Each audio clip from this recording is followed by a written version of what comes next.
Hi guys, it's April with Cricut Crafting and More. I just wanted to show you guys today, a couple of people had asked me about putting together the Cricut marker box. And I'll show you a couple that I've done. This one is for my Spectrum Noirs. I've used the Black Magic Coordinations paper on there. And it holds, I believe it was 48 Spectrum Noir markers, or 36, it might be 36, because they are a little bit larger than the others. You have to do the measurement from the barrel here, because that's the widest part of that. I had to modify that file. I had shared it previously, but I have modified it because I felt that the pins were just too tight to go in there. And so if you got it prior to this video, go ahead and click the link below for the Spectrum Noirs and change and save it. Save that file for this because it has been modified and it does work now. I just felt the other was really tight and I wasn't happy with it. The other one that I did is the Cricut marker. I also used the Coordinations paper on this. This the Black Magic. It's black on one side, colored on the other. I'm going to show you guys like this. And then you sand it to get this distressed look. And here is mine. I have my Jelly Rolls and my Cricut pens in this one. And then I also did one, and the links for all of these are below. I also did one for the Copics. Now the Copics have to stay sideways, stored. So the way that I have this set up, I did put a panel in the bottom of mine, an extra panel, so that the pins would stick out further, so for easier getting them out for me to grab them. But you can certainly turn it back up, leave that bottom panel out. I believe that's in that file for the Copics, because if you use that bottom panel, the lid's not going to go back on there. But I didn't care because I store mine like this open so that I can get them, because I use them more often than I use any of my others. So that, and all three files, you're going to find all three files, one for the Cricut, one for the Spectrums, and the one for the Copics in the description below. Let me set these out of the way really quickly, and I'll show you how it's assembled, because that's what a couple of people were asking me about. They weren't sure about the assembly. This, I've already glued this one in place, but you're going to cut them. They're going to look like this, and of course you're going to fold them on the scores, fold in the tabs on these, and fold them down. Basically that's it. I only glue here and here, and then here and here on these. I'm not going to glue that one into this box. I've already put my panels and things on it. This is a 6x6 paper mache box. I do have another video showing you how to make inserts for any size box, because you can't stretch these and make them work because of the hole sizes in each one. When you stretch them or shrink them, you shrink the hole sizes and the pins won't fit. So, but I did do a video showing you how to do those. So I'm not going to glue mine in. I didn't on my others. I didn't have to glue this bottom one in. And every box is going to be different. So you may have to play on it just a little bit if it's too tight. If it's too loose, you may want to throw some tape with your ATG on there and toss it in. But just kind of work that in and push it down to the bottom after you've glued that together. If you're having a problem and it's wrinkling up like that one is, you can just take a pin or something and push it in there, and if it won't stay after that, then I would shoot a little glue and hold it down. But like I said, I'm not leaving mine, so I'm not going to glue mine in, and mine pressed in pretty good and stayed. It's snug, and that's what you want. If it's too loose, then it's going to create problems for you. And then again, let's move that to the side. I just glue these 4 tabs. That's a little more glue than I needed, but I'm going to go with it. Just glue those in.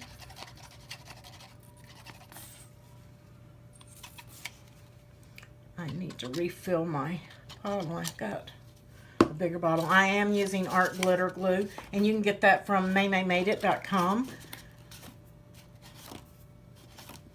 And they also sell it on Amazon, I believe. But I usually get mine. I get my big bottles from Maymay. She ships pretty quick, so. All right, and then you have that. Once that dries, I would let it dry well. And just a note, when you do your Copics, it does matter how you put this in, because the Copics are oval. And if your ovals in the bottom don't line up with the ovals in the top, you're not going to be able to get your pins in there. So just be aware of that if you're using the Copic one. But you just want to kind of snugly get this in.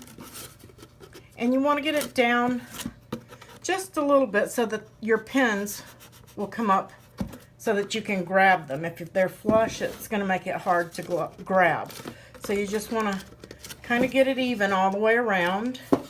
And you can do that by fixing yourself just a small strip of paper or whatever and measuring it and pulling it up on each side. But when it looks pretty even all the way around, then you can shoot a little bead of glue and then press your sides in. Like I said, I'm not gluing mine because I'm going to use this box for something else, because I've got all of my pins stored already.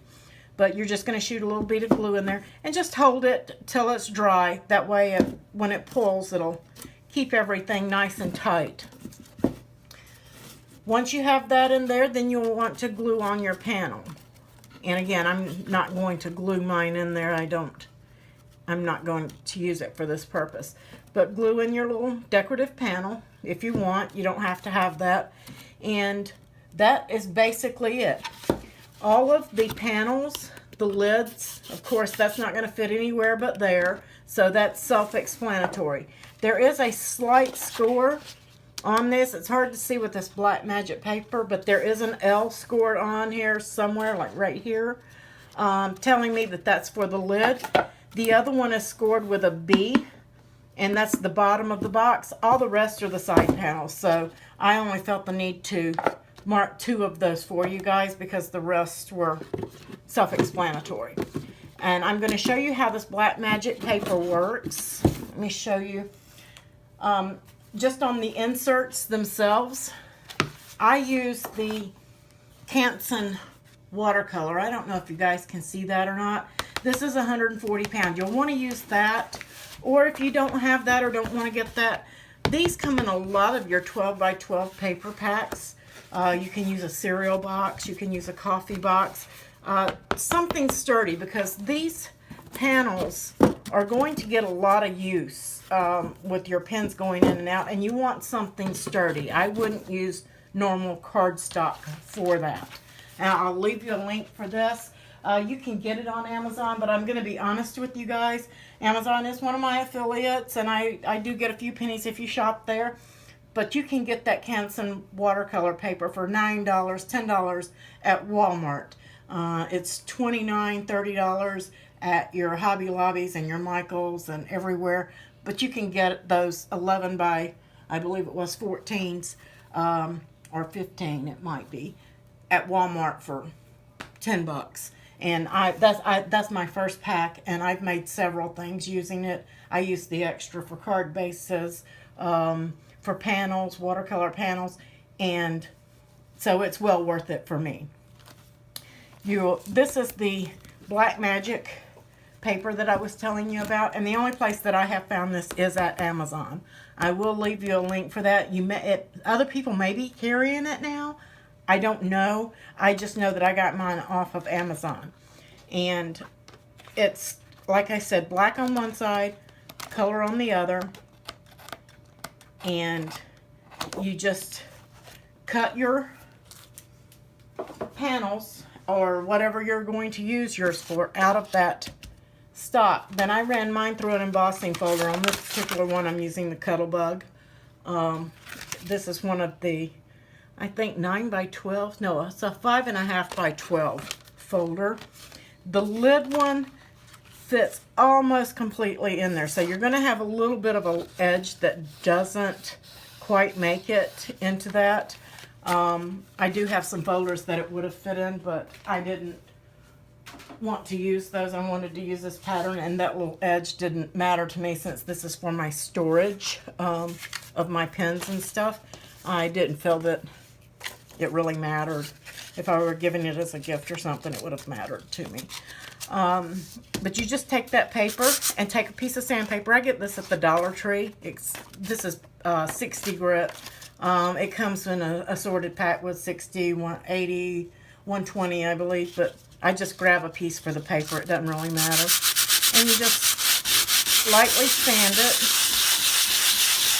And all of the color pops through on that. The more you sand, the more that'll come through. And I'm not going to stand here and let you guys watch me sand. You get it. But this is how it ends up looking after you finish sanding it. And then you just glue your panels on in place. And then that will complete your marker box. That's how simply it goes together.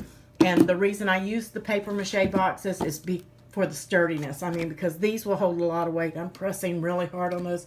They don't collapse because these pens are expensive, and we all know they need to be stored with cap down or horizontally, and this allows us to do that and store them properly so that the ink stays at the tips. Your Spectrum Noirs are stored opposite because you squeeze those to bring the inks down to the tips of those. So I set those up for you. The files are down below. And if you have any questions or any problems putting it together or even creating one from the other video, please come over to the Facebook group, Cricut Crafting, and shoot me a line, shoot me a message. I'll be happy to help you. You can also leave a message down below with YouTube. That's fine too. If you like this video and want to see more like it, please give me a thumbs up. And don't forget to subscribe to my channel.